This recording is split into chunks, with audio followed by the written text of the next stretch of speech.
At just 16, the heir to Portugal coughed up blood and died in silence. No war, no scandal, just a fading boy in a royal bed. Was it tuberculosis, or the dynasty itself that killed him? His parents were cousins, his wife was pregnant, and he was the last hope of a dying house. This is the forgotten end of João Manuel, the prince who never got to breathe as king. From the very first cry that slipped through the lips of João Manuel on that humid morning of June 3rd, 1537. It was not merely the birth of a royal child that the palace midwives and attending priests bore witness to. It was, in the eyes of a trembling court and a monarch desperate for continuity, the fragile ignition of a flickering lineage, a single flame stubbornly kindled against the onrushing winds of extinction. This child, this pale and slender boy, wrapped in silk and sanctified with hurried blessings, was not simply the son of João III of Portugal and Queen Catherine of Austria. He was the last surviving vessel into which the ailing house of Aviz could pour its fading ambitions, its withering hope, and the crushed prayers of 9 other children whose names had already been carved into small white crosses long before they ever learned to walk.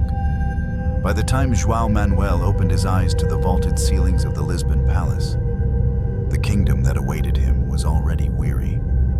Its court worn thin by funerals, its nobles uneasy with omens, and its royal physicians cloaking their concerns behind Latin phrases and the scent of myrrh. They said he was beautiful, but in the way that delicate porcelain is beautiful. Fragile, thin-skinned, seemingly more suited for display than endurance. And as he was passed from one noble hand to another, each holding him as though he might shatter with the weight of a breath, the whispers began to spread. He was too quiet, too still, and his fingers curled not with vigor, but with uncertainty. There are accounts buried in the diaries of palace aides and the letters of foreign envoys that describe the infant prince as blanched like candle wax, with a softness to his limbs that made even experienced wet nurses pause, and a gaze unfocused, clouded, ancient, that unnerved more than it reassured. Even in his cradle, João did not cry much, and when he did, it was not with the shrieking vitality of a newborn defying the world, but with a rattling sound like parchment scraped against bone. A thin noise that seemed to come not from his lungs, but from some deeper, collapsing chamber within him. In a palace already darkened by loss, where rooms once meant for laughter had been silenced by grief, João's arrival was both balm and warning, an inheritance of promise wrapped tightly around a body that seemed to resist the very act of living. No one spoke aloud the fear, for to name a weakness in a royal heir was to invite treason or dismissal. But behind closed doors, between the silent nods of attending monks and the rustle of lace sleeves brushing across rosary beads, it became clear. The child was too still, his skin too thin, and his breathing too fragile to ignore. By the time he was 5, his body had not grown the way boys' bodies should. He was often too tired to walk far, and his tutors noted that, though his mind was sharp and alert, his chest seemed to struggle beneath the weight of even mild excitement, rising and falling with the effort of speech. Like a sail torn by wind, it could no longer hold. He was taught Latin, history, and theology with the rigor expected of a future king. But it was said that he often asked to study lying down, and when his tutors read aloud from Cicero or Augustine, João would trace shapes with his fingers along the cold marble floor, distracted not by boredom, but by pain he never dared to name. At 7, while other noble boys trained with wooden swords and rode ponies through garden trails, João preferred silence, long walks in shaded corridors, listening to birdsong from behind glass windows, sketching vague outlines of trees and saints into the frost of winter panes. He had already outlived brothers who had perished in infancy, passing season, he became not stronger, but quieter, as if his soul were folding inward, retreating further from the sunlight, retreating into the corners of the palace where portraits of long-dead monarchs stared down with hollow eyes. In public, he was clothed in velvets, jeweled collars stiff against his throat, gold-threaded shoes pinching his feet, an image of princely grace to the untrained eye. But behind his eyes, behind the ever-so carefully practiced smile, lived a body that betrayed him daily, a body that ached without warning, a body that trembled not from fear, but from its own failing structure. It was around this time that the whispers changed, no longer only from servants and nannies, but from ambassadors and foreign envoys, who noted in their reports that the heir of Portugal, though well-mannered and articulate, seemed far too slight for his age, and distant in spirit, as though weighed down by unseen burdens.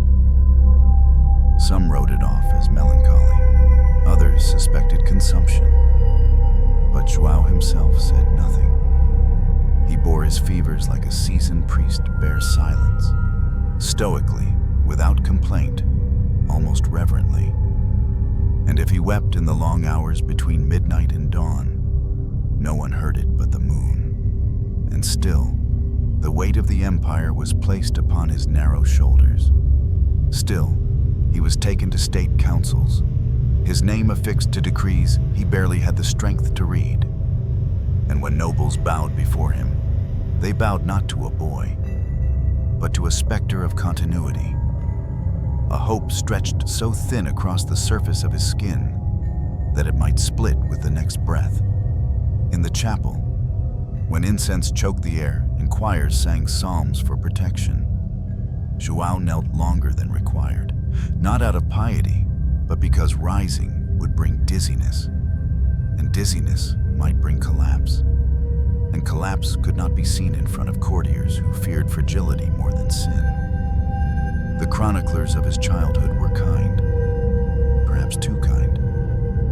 They spoke of his intellect, his charm, his devotion to scripture, but rarely did they mention his trembling hands or the faint blood stains on his handkerchiefs, as if the truth of his condition would tear apart the fabric of a royal narrative too carefully woven to tolerate unraveling. But there are drawings, simple ones, done in charcoal on the backs of sermon pages, of birds with broken wings and towers with cracked foundations, drawn by a prince too young to explain symbolism, but old enough to understand collapse. He was a boy born into the final verse of a royal hymn, the last note of a line too inbred to breathe and too sacred to abandon. And as the seasons turned, and Lisbon's salt winds battered the old palace stones, João stood at the center of a quiet storm, fragile, flickering, and already halfway gone. Because from the moment he was born, he was not raised to live. He was raised to preserve, to symbolize, to hold the line just long enough until the next child came. But there would be no next child. He was the last, the final breath of an empire already running out of air. There is a quiet kind of horror that doesn't scream or bleed, but lingers, hidden beneath the skin, nestled deep inside the marrow, where inheritance becomes a trap and blood, once sacred, begins to turn against itself.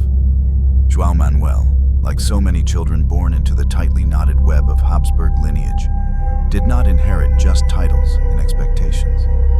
He inherited a genetic riddle, a lineage folded so many times upon itself that the seams no longer held. And what passed down through generations was no longer strength or nobility, but a slow decay masquerading as royal destiny. His mother, Catherine of Austria, and his father, João III of Portugal, were both grandchildren of Ferdinand and Isabella, figures so revered that their names alone could silence critics and sanctify thrones, but whose genetic legacy, magnified through generations of strategic marriages, was beginning to show cracks in the most vulnerable places. lungs of children, the bones of heirs, the bloodlines of monarchies too proud to step outside themselves. The portraits from this era, stiff with symbolism and draped in velvet illusions, do not show the truth.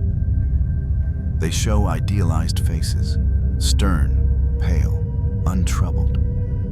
But they cannot hide the thin chins, the elongated jaws, the sunken cheeks, or the hollowness behind the eyes, which in João's case grew darker and more distant as the years passed. He had the look of many Habsburg heirs, an unnaturally narrow face that seemed too long for his small head, eyelids that hung heavy even when he was awake, and lips that rarely smiled, not out of discontent, but because smiling required strength he often didn't possess. He was not malformed in any grotesque sense. He was beautiful in that tragic way some dying things are, ethereal, translucent, as if he belonged more to mist than to flesh. Those closest to him described him as dreamy, serene, thoughtful. But there was always the unspoken follow-up, the silence that came after these words, because beneath his gentle manner was a boy whose lungs strained with every step, whose joints ached when the weather turned, and whose skin marked too easily, bruises appearing from the slightest bump, scratches taking weeks to heal. It wasn't just tuberculosis, though that is what they wrote on the records.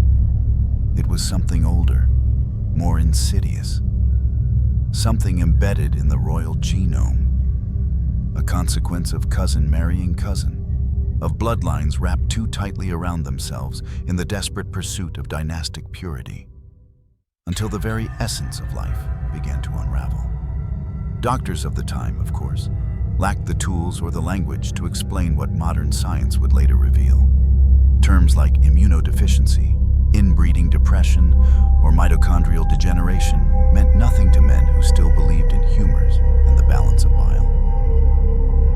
But even they, with all their ignorance, could sense something was fundamentally wrong with the prince's body.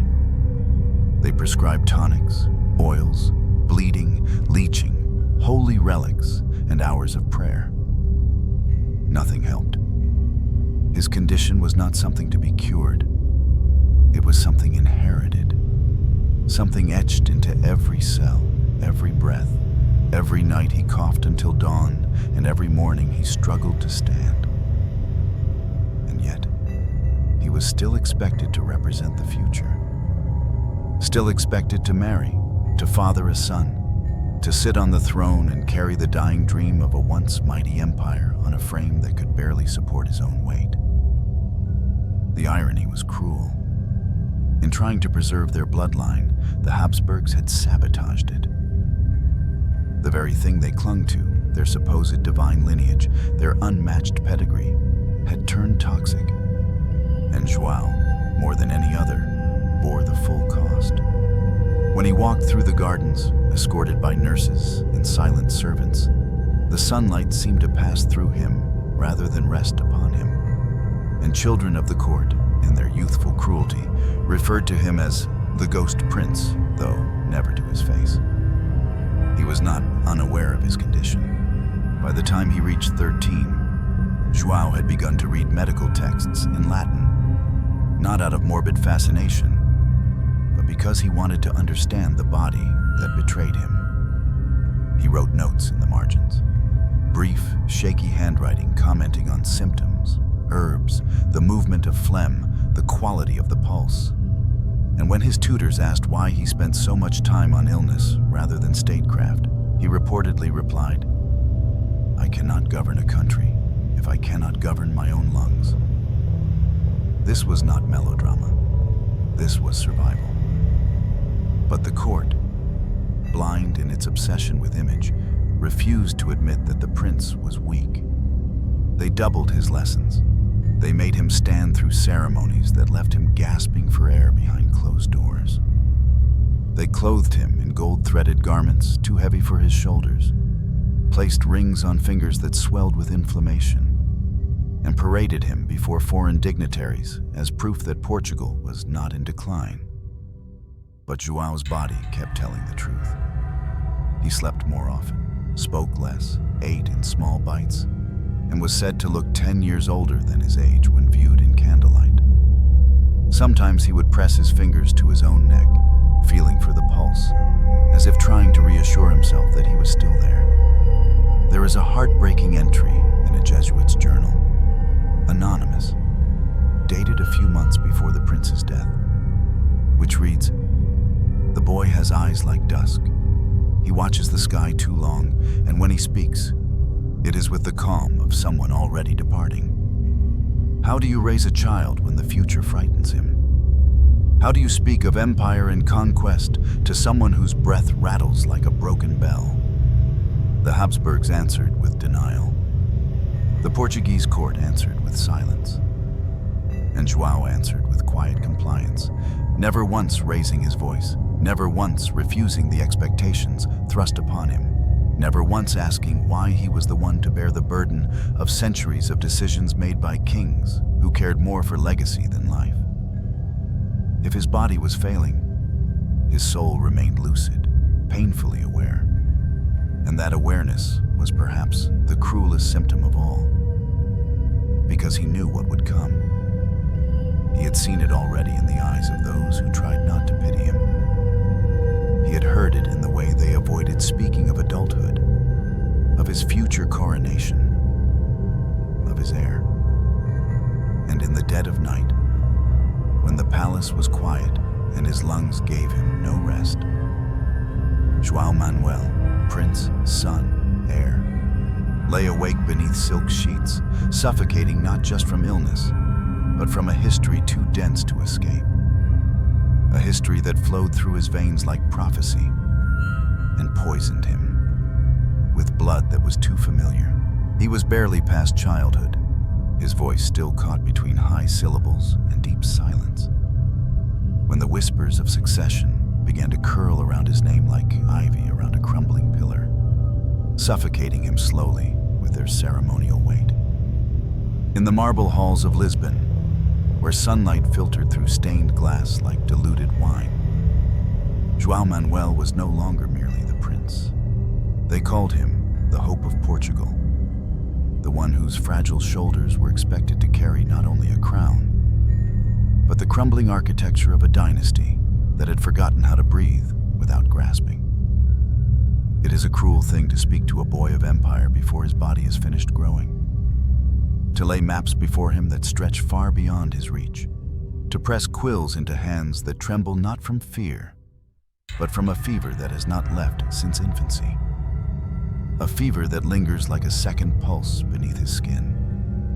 Treaties were discussed in rooms where João sat slumped in embroidered chairs too large for his frame, his breath shallow, his fingers cold, his signature a shaky line across vellum he could barely lift. Foreign ambassadors took note not of his wisdom, but of how often his attendants had to steady his wrists when he tried to sign his own name. And yet, the court insisted he was ready. They crowned him in ceremonies of anticipation, not of coronation. He was still the Prince of Portugal, not yet king, but the way ministers bowed and nobles watched, one could be forgiven for mistaking his brittle frame for the solid foundation of a reign yet to begin. But João knew better. He had read the reports. He had studied the lineage. He had stood in the royal crypt and counted the names of brothers buried before they reached manhood. And each name carved in marble felt like an omen. A soft drumbeat warning that bloodline did not always mean destiny. It could also mean doom. There were days when he could walk through the palace gardens, his steps careful, controlled, accompanied by 2 guards and a physician cloaked in discretion. And on those days, he would pause by the lemon trees and stare at the fruits, with a gaze so distant it seemed he was trying to remember what sweetness tasted like, or if he had ever truly known it. There were days when he could not walk at all. On those days, he remained in bed, his eyes fixed on the carved ceiling of his chamber, hands folded on his chest as if already rehearsing the position he would one day assume in death. The worst days were not the ones filled with pain. It was the days filled with ceremonies. When he was called upon to attend sessions of state, to sit in gilded chairs beside his father, to receive dignitaries who spoke to him as though he were already king, he would dress in brocade so heavy he could not stand without help, wear rings that slid off his thinning fingers, and smile through lips that tasted of metal and blood. And in those moments, under chandeliers that trembled with the weight of 100 candles, João would wonder what kind of kingdom demands its future be built upon a dying boy's breath. There is a painting, never finished, never displayed, that shows him seated on a throne, one hand resting on a globe, the other limp at his side, eyes too large, too sunken, as though the artist had seen what others refused to see. That João was not a ruler in waiting, but a relic in the making, an artifact of royal desperation. His tutors continued to educate him, not because they believed he would live long enough to rule, but because to stop teaching him would be to admit that the court had no future. They taught him philosophy, though his bones ached. They read to him of just war, though he could not ride a horse. They drilled him in diplomacy, though every audience with a foreign emissary left him feverish for days. And still, he endured. Not with rebellion, not with protest, but with a quiet resignation that unnerved even the most seasoned courtiers, because João did not dream of power. He dreamed of heir. He dreamed of waking up one morning without the weight on his chest, without the dull ache in his joints, without the faint taste of iron on his tongue that signaled another morning coughing blood into a cloth that would be burned before the maids could speak of it. In his journals, small leather-bound volumes hidden in the folds of his private study, he wrote of time not in years or seasons, but in heartbeats, in breaths, in moments of clarity between the dizzy spells. And once, in the margins of a Latin translation of Psalms, he wrote, "I do not fear death. I fear failing to be useful before it arrives." That single line says more about João Manuel than any heraldic record. He was a boy drowning beneath the weight of expectation, held up only by the faith of others, by a court that saw in him not a child but a symbol, not a life but a continuity. And what happens to a symbol when it begins to crack? He stopped laughing, not because he had grown serious, but because laughter shook his chest too violently, sent spasms through his ribs, made the back of his throat taste like fire. He stopped eating with the court, choosing instead to dine alone with soft foods in dim rooms, where no one could see how long it took him to chew, how difficult it had become to swallow. And when alone, when not observed, João would sometimes sit by the fire and warm his hands like an old man, palms open, fingers stretched, as though trying to coax warmth back into a body that had forgotten how to be alive. Even the servants began to speak of him in past tense. Not cruelly, not loudly, but with the kind of reverence one usually reserves for the recently departed. The future king, the sickly heir, the last boy of Avis. In time, his name became not a promise, but a question. How long would he last? Would he live to see his own coronation? Would he hold his child? Would he survive the winter? No one knew. But everyone felt it, like a draft under a locked door, like a shiver at a feast, like a prophecy whispered too late. Heir to a throne, heir to a coffin. And João, always silent, always dignified, never answered, because deep down, beneath the royal insignia, beyond the ceremonial Latin and golden embroidery, he already knew that the crown was too cold for a boy like him, and it had been placed upon him not to wear, but to bury. By the time João Manuel turned 15, his body had already betrayed him in more ways than youth should endure. And yet the machinery of monarchy continued to move, indifferent to his labored breathing or the heaviness that sat permanently on his chest like a quiet stone, demanding not that he live, but that he marry, and do so quickly, before the last flicker of the Aviz line dissolved into the growing silence around his name. The woman chosen for him was not a stranger, not even a foreigner in the true sense of the word, but rather a reflection of his own blood, mirrored and refined. Joanna of Austria, a princess of towering lineage and sharp edges, herself the daughter of Charles V, Holy Roman Emperor, and thus the sister of Philip II of Spain, niece to his mother, cousin to João in at least 3 entangled ways that no longer shocked any Habsburg chronicler. For by then, incestuous nobility had become a kind of political arithmetic rather than a scandal. She was older by a few years, more robust in frame and more precise in gesture.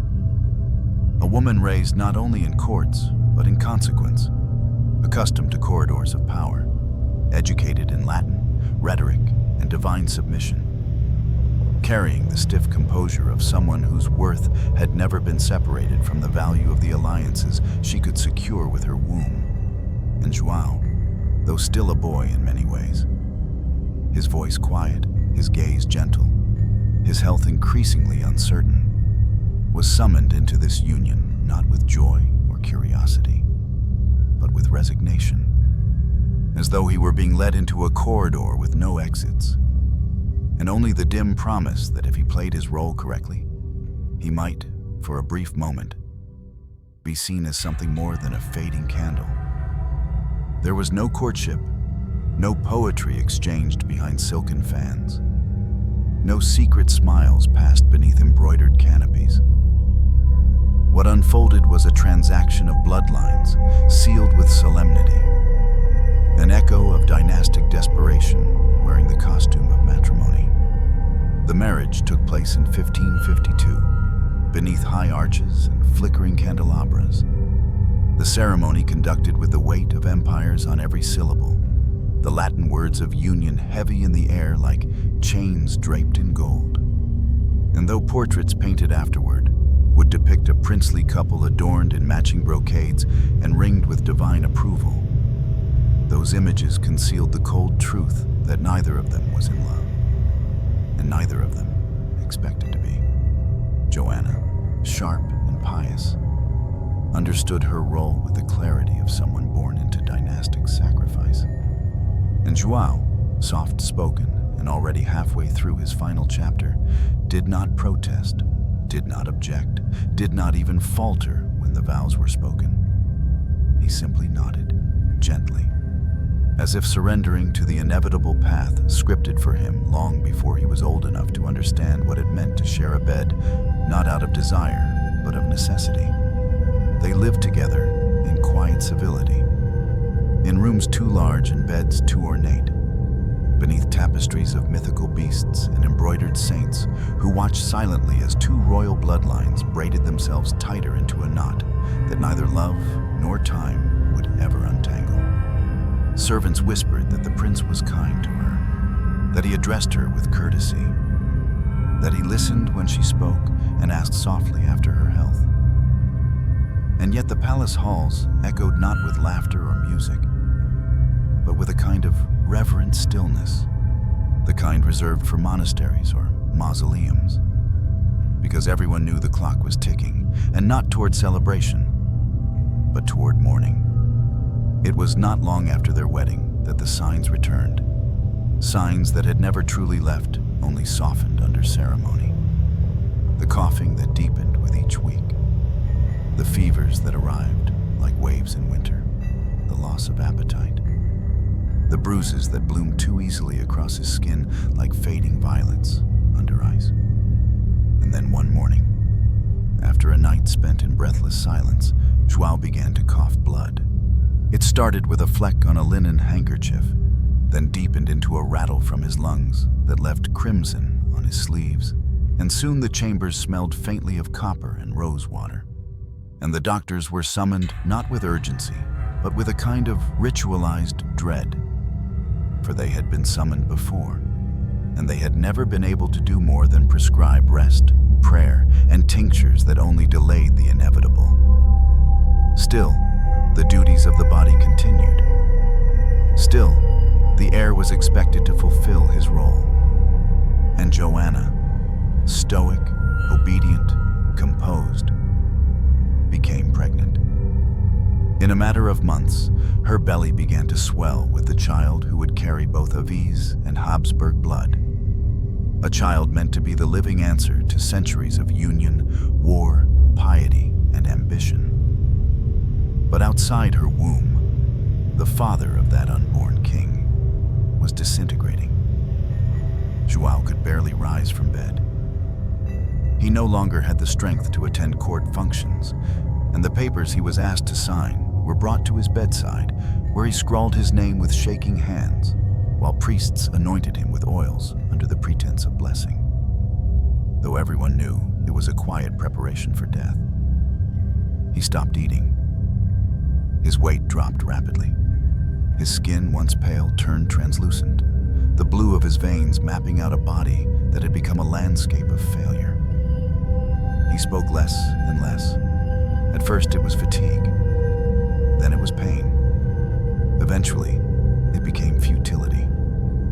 And all the while, Joanna, pregnant and alone in a palace that no longer celebrated, waited outside his door, her face drawn not with grief, but with a kind of silent resolve. Because what is grief when you are trained to expect it? What is love when your husband becomes a relic before your child is born?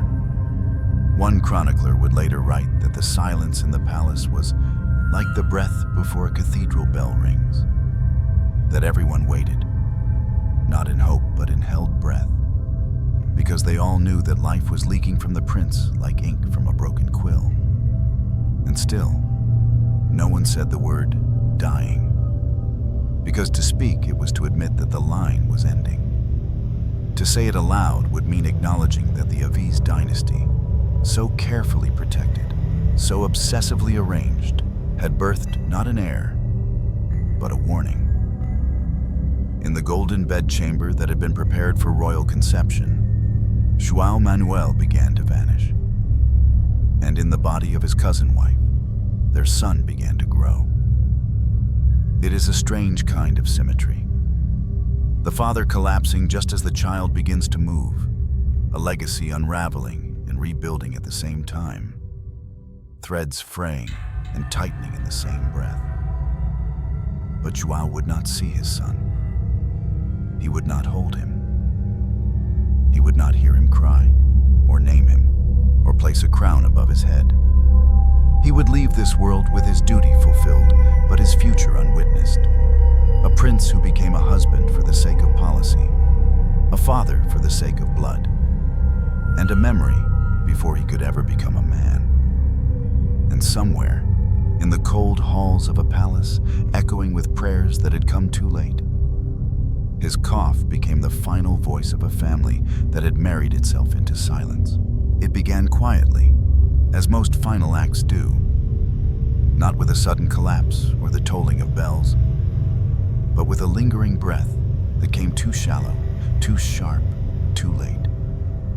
A breath that carried no wind and no future, only the weight of something slipping beyond reach.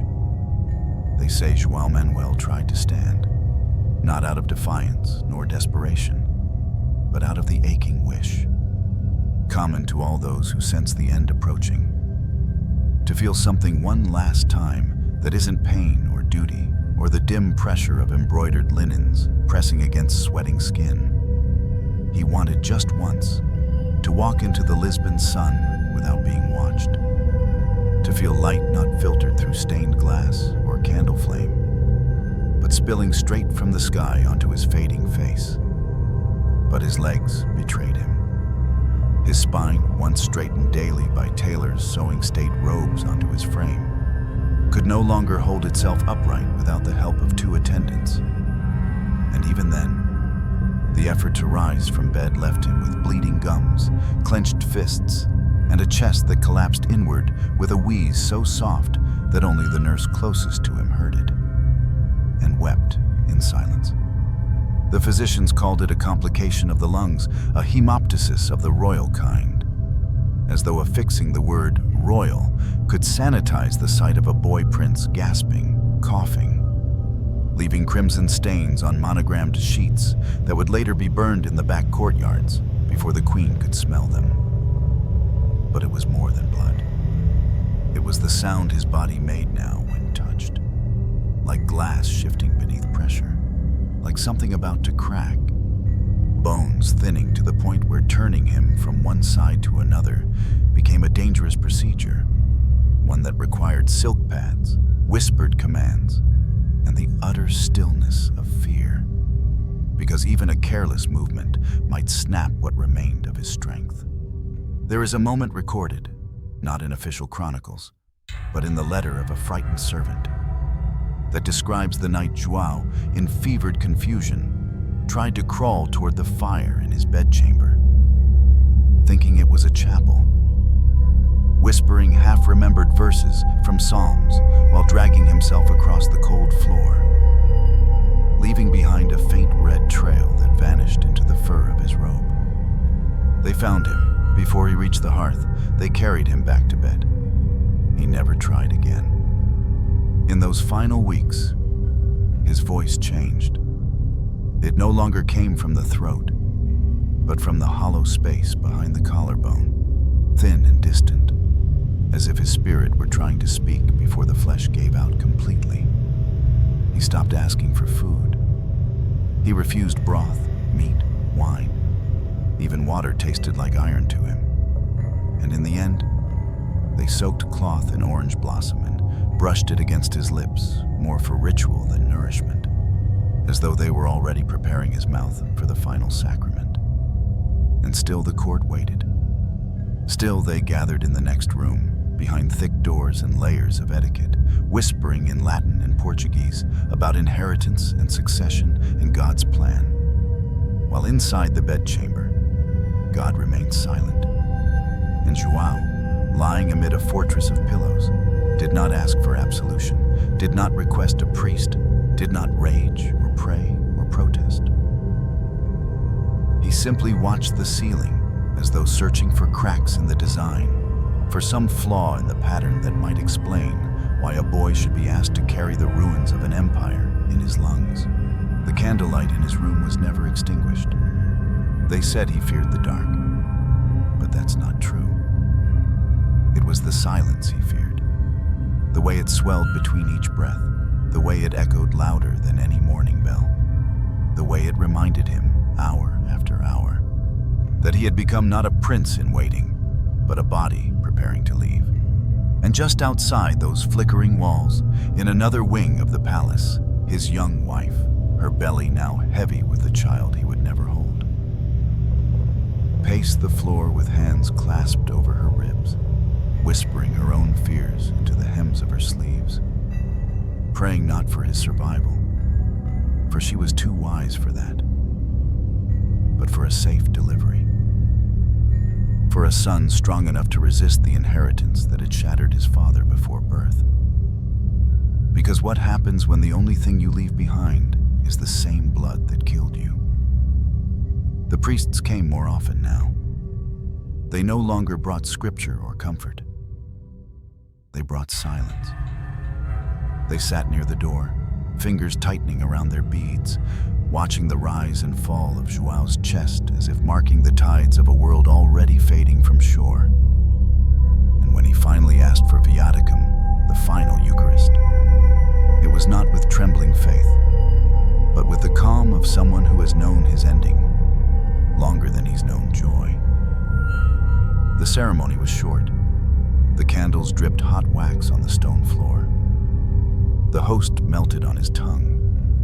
And when the priest whispered, "Go in peace," João did not respond.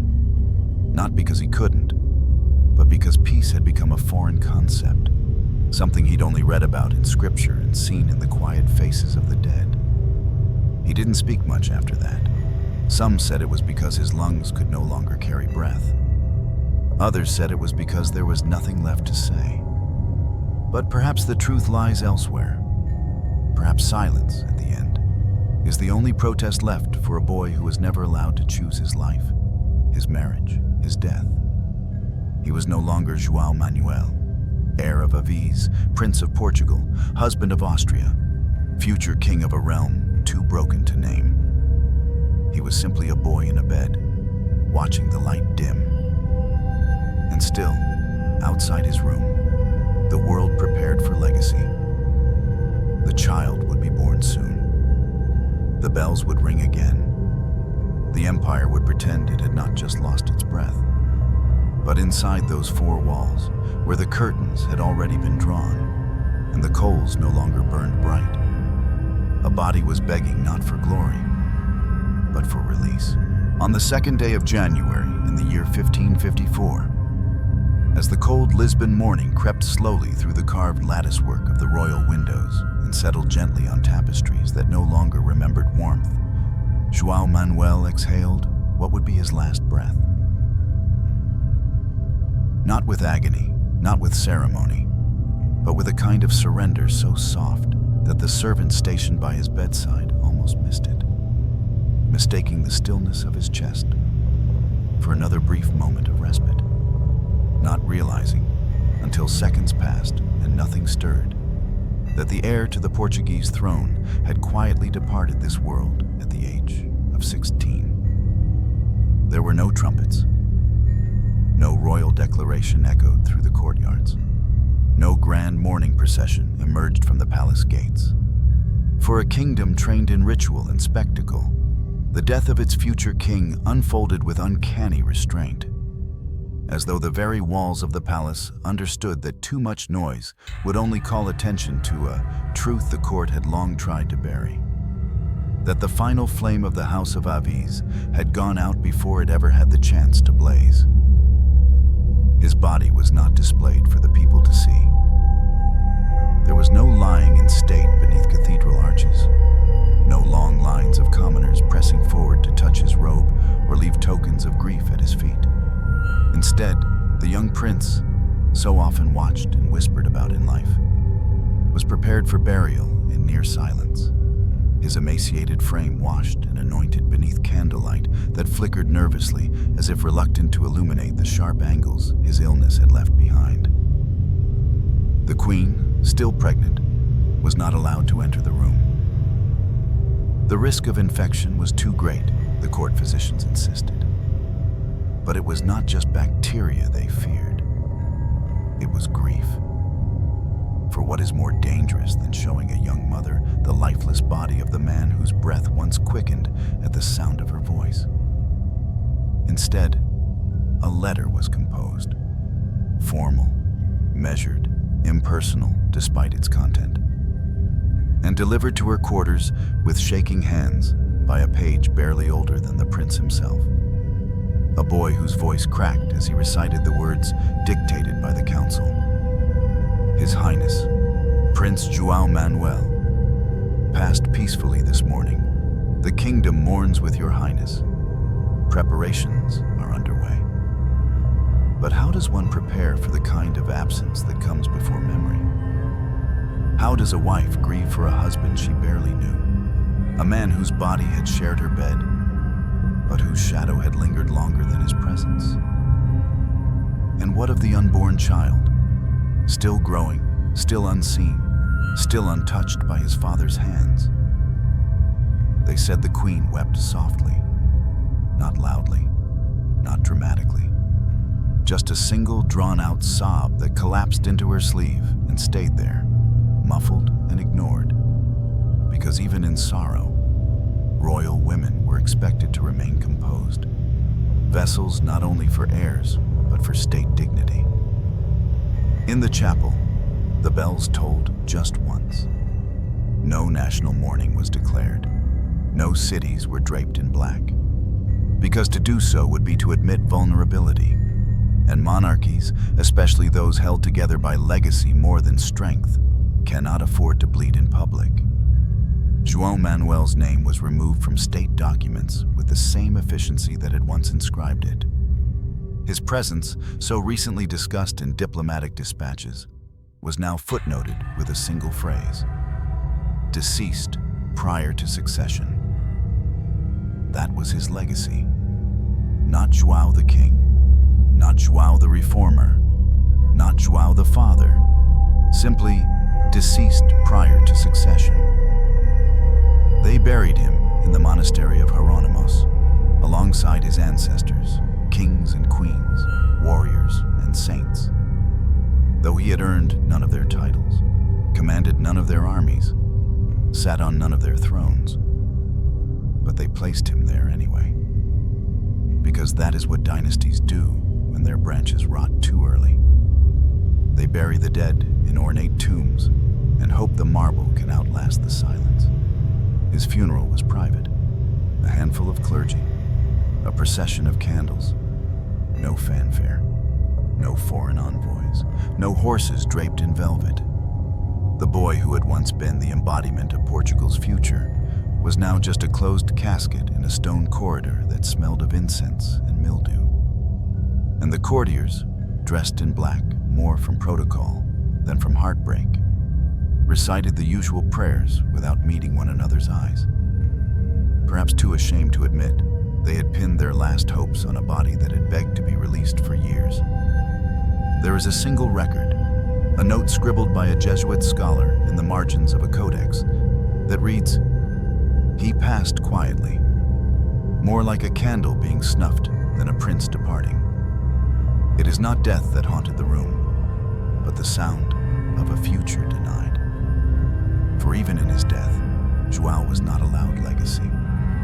He left behind no policies, no decrees, no victories. He left behind only a widow, a child unborn, and a throne that now felt more like a mausoleum than a seat of power. And yet, his absence would echo far louder than his life ever did.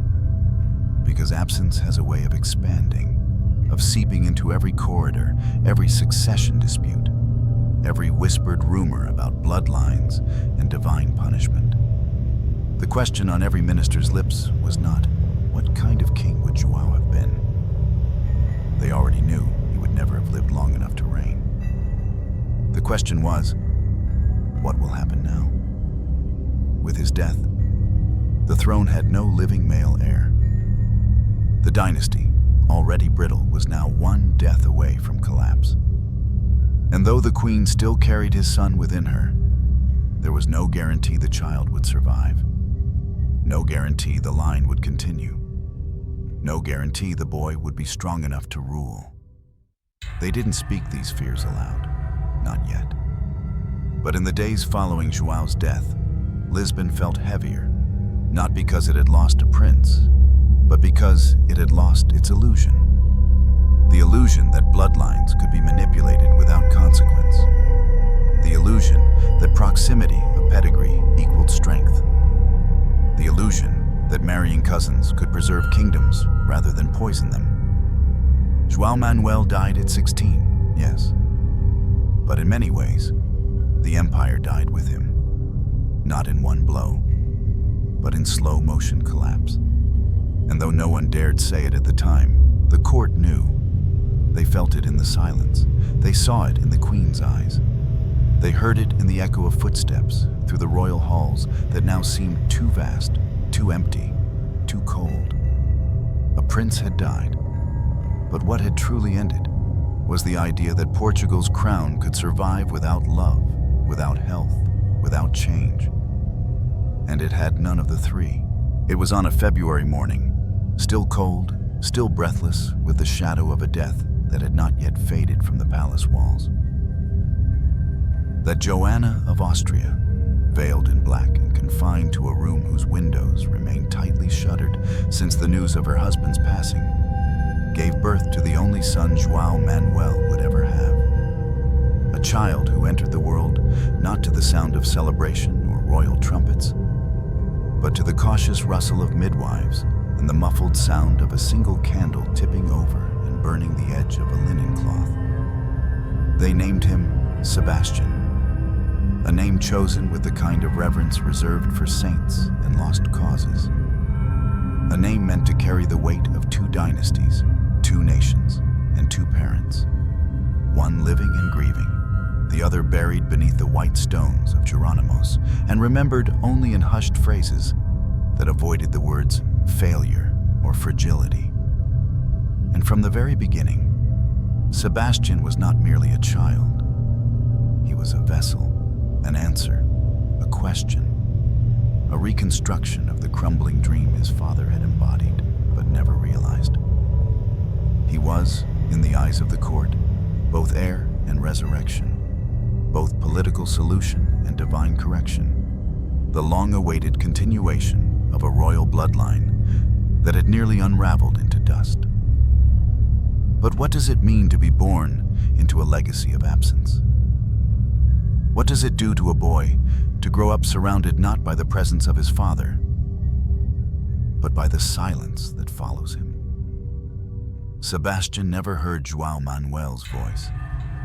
He never sat upon his knee, never saw his smile, never walked beside him through the gardens of Lisbon, where sickly lemon trees bent beneath the sea wind like tired ghosts. Instead, he grew up with stories. Stories of a pale prince who had spoken softly and ruled nothing. Stories of a marriage that had been too short and a death that had come too soon.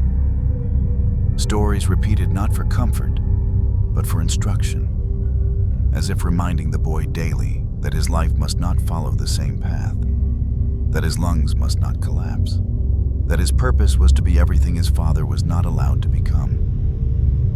He was raised under the guardianship of regents and advisors, not parents. His mother, Joanna, returned to Spain not long after his birth, compelled by her brother Philip II to resume her dynastic duties. And though she protested, and though she wept, alone, in silence, in the language of queens, she left her son behind, placing his future in the hands of men who saw in him not a child, but a crown with legs. And so Sebastian was raised not by love, but by protocol, not by lullabies, but by Latin lessons, not by affection, but by fear, because everyone around him knew what happened to sickly heirs. Everyone had seen João Manuel vanish like breath on glass. And no one, not even the most loyal courtier, was willing to endure that silence again. So they trained him. They fed him doctrines, swordsmanship, scripture. They watched his every movement, counted his steps, weighed his meals, measured his pulse in the middle of the night. And when he coughed, even once, a physician would be summoned within the hour. He was not allowed to fall. He was not allowed to weaken. He was not allowed to be human, because his father had been all of those things, and the kingdom could not survive another ghost. They told Sebastian he was strong. They told him he was destined for greatness. They told him that he would complete what João Manuel had started, that he would embody not only Portugal's future, but its pride, its faith, its divine right to stand alone as a beacon of Catholic monarchy in a fractured Europe. And Sebastian believed them, because what else could he do? He had no model for humility, no example of frailty. Only the burden of his name, the whisper of the past, the echo of a man who had died before becoming a legend, and who thus became myth instead. A myth that grew in the empty spaces of the boy's mind until João Manuel, whom Sebastian had never seen, became both a warning and a mirror. As he grew older, Sebastian grew fervent. He prayed too often. He fasted too harshly. He read the lives of saints and martyrs not as historical accounts, but as instruction manuals. He came to believe that his bloodline required redemption through conquest. That Portugal's identity, so long entangled with trade, empire, and God, must be proven through his body, through his actions, through his courage. And no matter how many advisors counseled caution, no matter how many maps warned of geography and cost, no matter how many veterans spoke of deserts that swallowed men whole. Sebastian could not silence the voice inside him that insisted he must ride into history the way his father never could. On horseback, with a sword in hand, unafraid, undying. So at 24, still unmarried, still childless, still carrying a grief he had never known how to name, he launched the ill-fated Moroccan campaign, convinced that divine favor would shield him from the same fate that had taken João Manuel. Convinced that glory would rewrite the ending of his father's story, convinced that his was a life meant to end in fire and legend, not in sickness and silence. He was last seen riding into the Battle of Alcácer Quibir, a crown embroidered into his cloak, his armor glinting under a sun that burned hotter than any European had ever known, shouting prayers to Saint Sebastian as arrows rained down like judgment. No body was ever recovered. No burial was ever held. No one could say for certain where he fell, or how long he lived, or if he died screaming or silently, or if, like his father, he died with a prayer on his lips and a future in his veins. But with Sebastian's disappearance, the House of Aviz ended. Not with a murder, not with a scandal, but with a silence so vast that it swallowed the hopes of a nation whole. Some said he would return. Some believed he never died. They called him the Encoberto, the Hidden One. They waited for years, then decades, then centuries. But he never came back. Because sometimes, a bloodline does not die in fire. It dies in breath, in cough, in quiet. And the son João Manuel never held became the echo that followed Portugal for generations. Centuries later, when the candles had long since burned out in the corridors where João Manuel took his final breaths, and the empire that once surrounded him had broken into fragments of faded memory, ivory statues and brittle documents locked behind museum glass. The science that might have saved him finally caught up. Not to bring him back, not to undo the years, but to explain in cold, precise language what no priest, physician, or prophet of his time could bear to say out loud. It wasn't God's will. It wasn't fate. It was biology, and it had been building for generations. The modern understanding begins not with João himself, but with the tangled, spiraling mess of his ancestors' marriages. Those repeated, relentless unions between uncle and niece, cousin and cousin, queen and nephew, king and double-blooded bride, conducted not out of love or even convenience, but from a dynastic paranoia that saw outsiders as contamination and the thinning of blood as purification. To the monarchs of Iberia and the Holy Roman Empire, marriage was not intimacy. It was strategy, cartography, theology, all compressed into flesh, all justified by the belief that noble blood must remain untouched, untainted, unbroken. But the human body does not obey pride. It obeys sequence. It obeys chemistry. And when a lineage loops back upon itself too many times, what emerges is not strength or sanctity, but fragility so profound it hides in bone marrow, in the architecture of the heart, in the invisible corridors of the immune system that begin to crumble before a child even learns to walk. Historians and geneticists, armed with mitochondrial sequencing, chromosomal mapping, and an unflinching eye for truth, now suspect that João Manuel suffered from a combination of inherited immune deficiency and severe inbreeding depression, a condition exacerbated not just by one generation of consanguinity, but by a pattern stretching back over 200 years, a genealogical knot so tight that unraveling it produces not clarity, but horror. João's pale skin, his hollow cheeks, the chronic cough, the inability to gain weight, the feverish nights, the translucent bruises that marked him like flowers pressed too hard into paper. All of it speaks to a body that was never allowed to form properly. A body built from blueprints that had been copied too many times until the lines blurred and the structure began to collapse under its own design. If his death certificate had such a thing existed, read tuberculosis, it was only because the word offered something tangible, something familiar, something the court could pronounce without admitting guilt. But tuberculosis, while real and present, was likely only the final domino in a long line of invisible, inherited collapses. Because what João suffered from was not simply a disease, it was a dynasty. The House of Avis, for all its golden altars and naval glories, had become a house of mirrors. Reflections staring into reflections until the image distorted beyond repair. And the children born from its walls were less human than heirloom. Fragile, luminous, doomed. It wasn't just João. The pattern had already appeared in his siblings. 8 of them dead before adulthood, some before infancy. Names carved into stone before ever written into memory. It would repeat again in Sebastian. It would echo in the Habsburg jaw.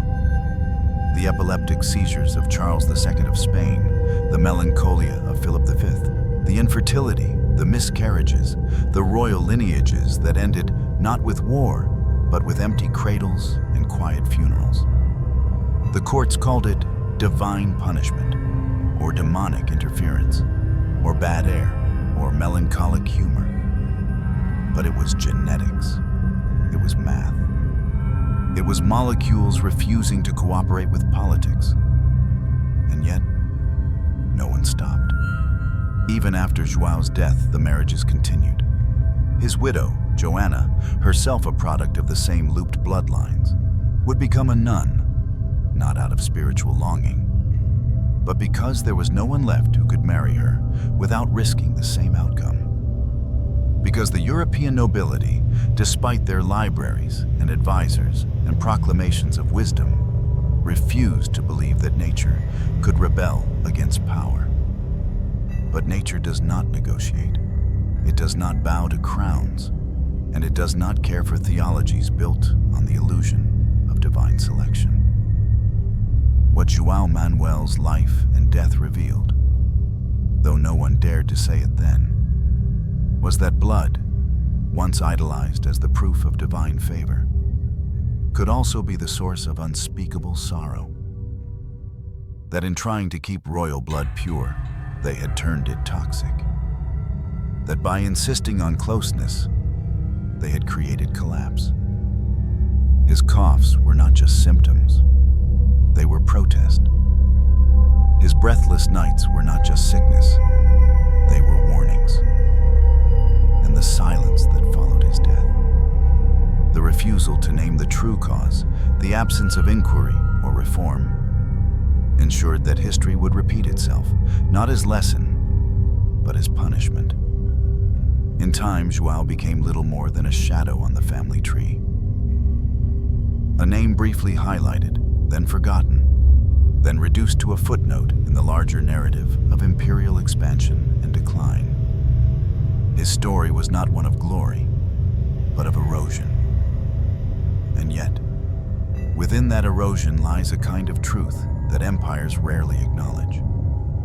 That power, when built on repetition rather than renewal, consumes itself from within. The physicians of his time did not have microscopes. They did not have genomes. They had prayer, herbs, and guesses. But we, now centuries later, can see what they could not.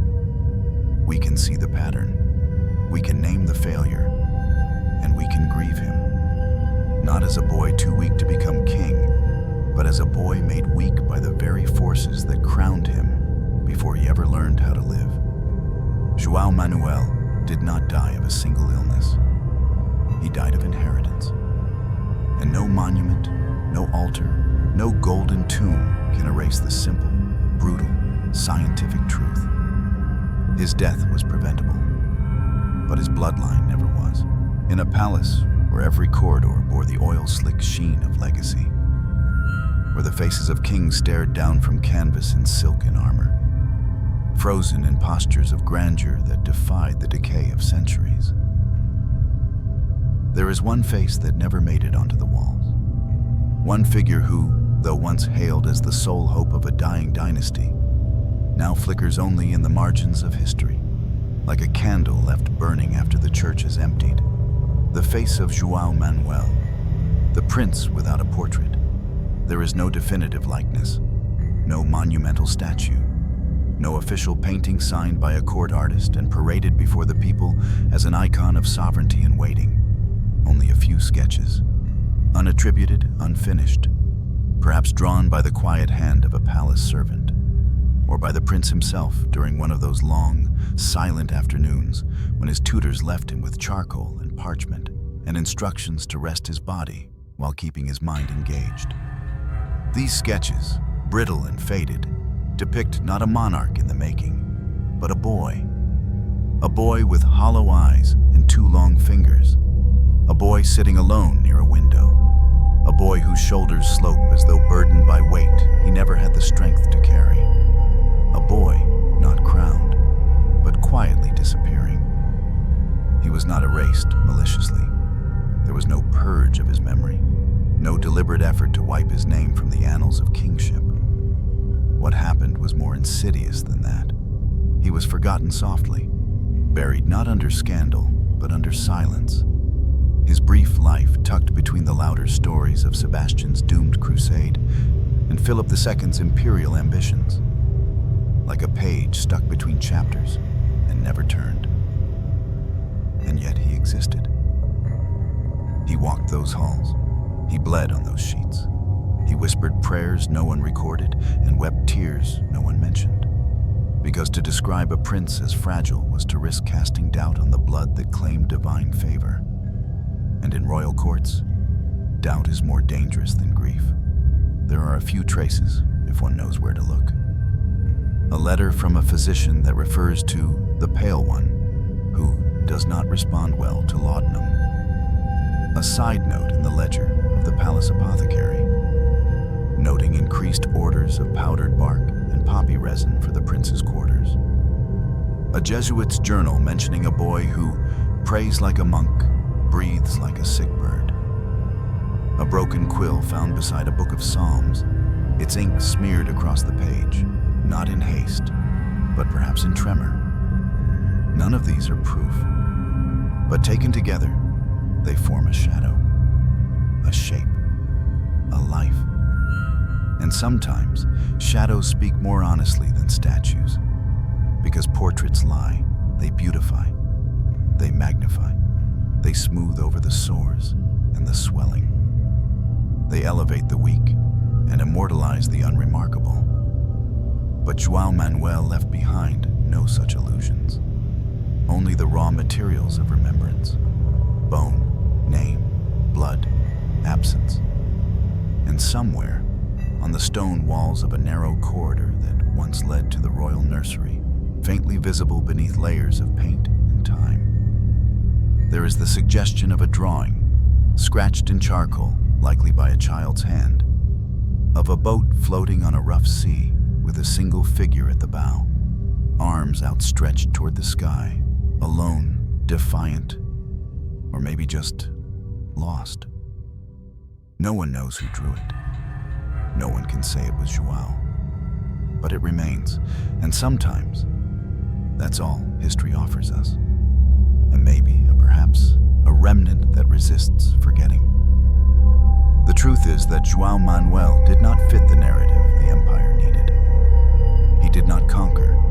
He did not reform. He did not marry into power or die in battle.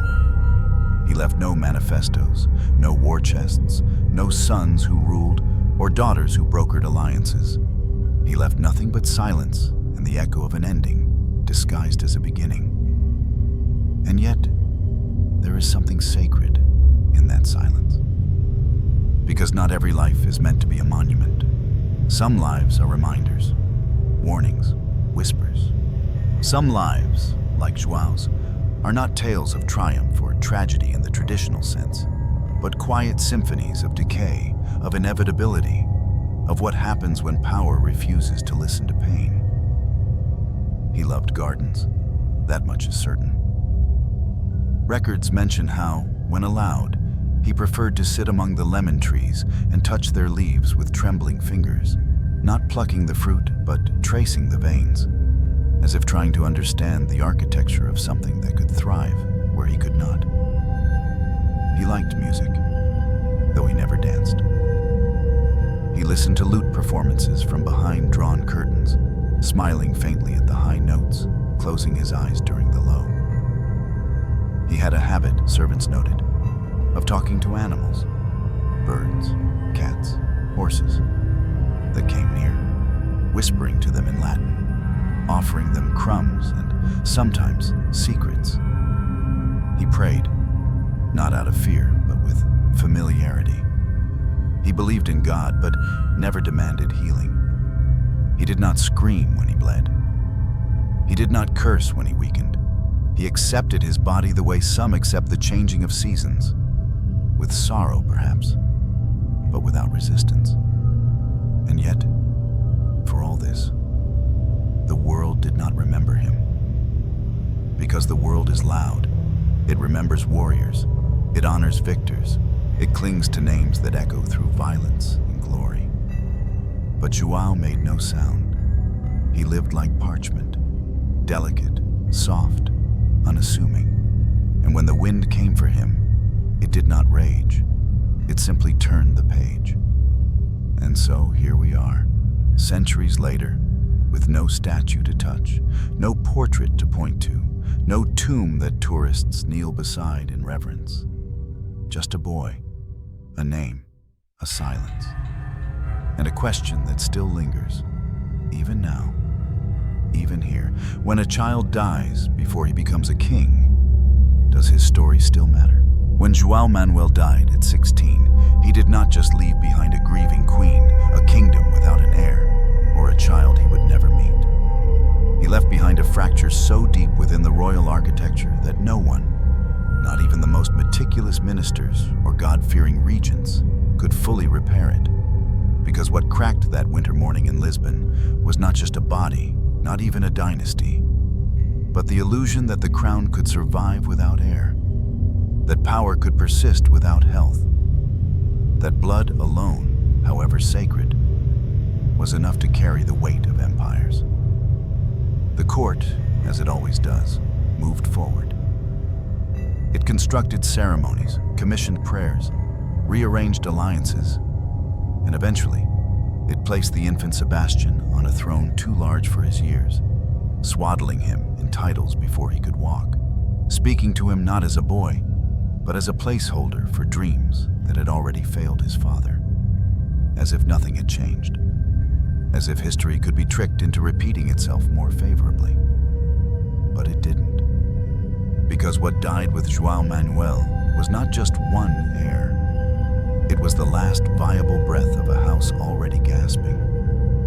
The house of Aviz, which had once sent ships across oceans and saints into battle, which had rewritten the lines between continents and crowned monarchs from Africa to India to Brazil, was now a line on a family tree that curled into silence, an empire built on paper more than on people, and one that had confused succession with survival for far too long. After João, there was Sebastian, and after Sebastian, there was absence, a war, a desert, a crown that vanished along with its boy king, a battlefield with no body to bury, a people left clutching relics and prophecies instead of rulers. And in that slow, painful collapse, decades of uncertainty, of regencies and foreign meddling, of Spanish occupation and failed uprisings, the final chords of Aviz were not sung, but exhaled, like wind through the halls of a house long abandoned. No fires, no executions, no great betrayal, just a failure to breathe. A bloodline so obsessed with preserving itself that it forgot how to live. And yet, The memory of João Manuel did not ignite revolts or inspire poets. He was not mourned with national lamentations or carved into legend. He simply disappeared, his name tucked away between kings who reigned and kings who fought, buried beneath the grandeur of those who made noise, overshadowed by the tragedy of his own son, forgotten by a nation that feared what he represented more than what he lost. Because João Manuel was not a symbol of glory, he was a warning. A fragile mirror held up to an empire too proud to admit its body was failing. He represented the toll of centuries of inbreeding, the cost of confusing purity with strength, the danger of building dynasties like walls, closed, cold, crumbling from within. He was the last breath before suffocation, the final heartbeat before arrest, the gasp a dying house lets out when it realizes it's built a legacy on fragility disguised as faith. And the silence that followed his death was not empty. It was full of ghosts, of unspoken truths, of medical charts that didn't yet exist and names no one dared pronounce.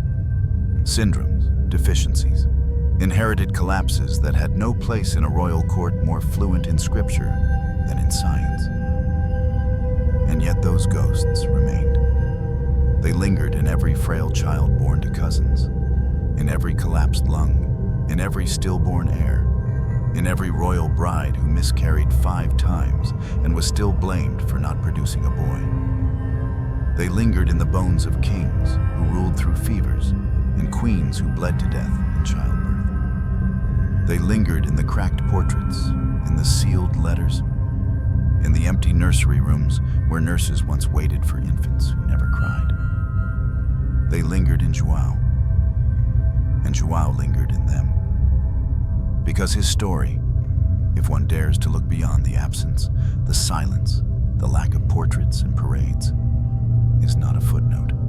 It is the thesis. It is the answer to the question, what happens when a crown becomes too heavy for the bodies bred to wear it? And though the world has mostly forgotten him, though his name no longer echoes through cathedrals or classrooms, though tourists pass his tomb without stopping, his life remains a soft, painful punctuation in the sentence of European royalty, a comma where there should have been a name, a pause that forced a reckoning even if no one acknowledged it at the time. Because sometimes history is not shaped by the conquerors. Sometimes it is shaped by those who could not conquer even their own breath. And João Manuel, the boy prince eaten from the inside, the heir who never ruled, the father who died before holding his son, did more than vanish. He revealed the flaw in the design. He showed the empire its lungs, and when they failed, the rest followed. History rarely pauses for the ones who die too early. But sometimes, the silence they leave behind is more honest than the legacies we pretend to admire. João Manuel did not build cities or wage war. He simply suffered and vanished. And that, too, deserves to be remembered.